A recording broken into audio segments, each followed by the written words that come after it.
अपने सबसे खास से धोखा खाने के बाद लोग चाहकर भी किसी पर संपूर्ण प्रतिशत भरोसा नहीं कर पाते। यही सत्य है।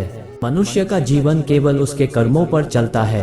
अंडरस्कोर जैसा कर्म होता है वैसा उसका जीवन होता है। भगवान श्री कृष्ण जी कहते हैं कि हमें किसी से भी अंधा प्यार नहीं करना चाहिए।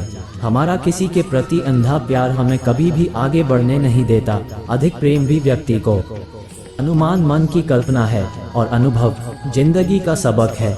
सच्ची खुशी तभी होती है जब आपकी सोच, कथन और कर्म में समानता हो।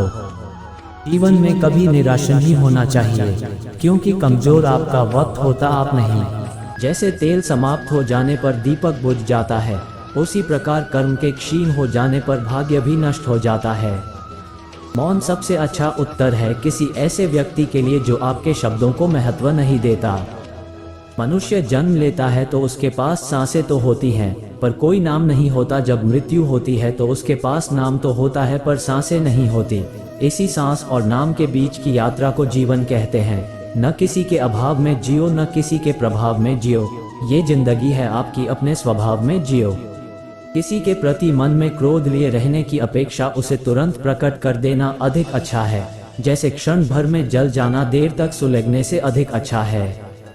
इंसान चाहे जितना भी खुद को व्यस्त रख ले, जिससे वो प्रेम करता है उसकी यादों से नहीं बच सकता।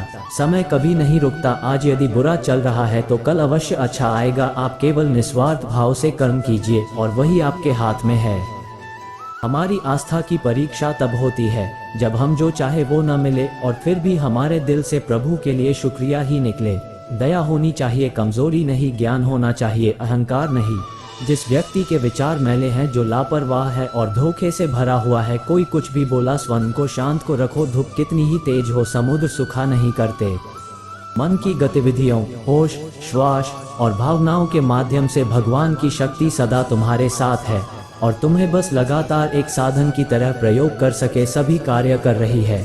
तुम उसके लिए शोक करते हो जो शोक करने के योग्य नहीं है, और फिर भी ज्ञान की बातें करते हो। बुद्धिमान व्यक्ति ना जीवित और ना ही मृत व्यक्ति के लिए शोक करते हैं। तुम अपनी पीड़ा के लिए संसार को दोष मत दो।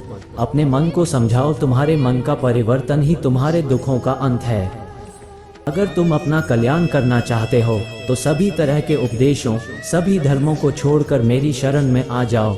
मैं तुम्हें मुक्ति प्रदान करूंगा।